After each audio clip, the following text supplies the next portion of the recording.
తగిలే రాళ్ళని పునాది చేసి ఎదగాలని,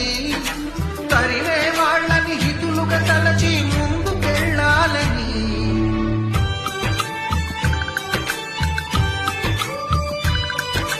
కన్నుల నీటిని కలల సాగుకై వాడుకోవాలని,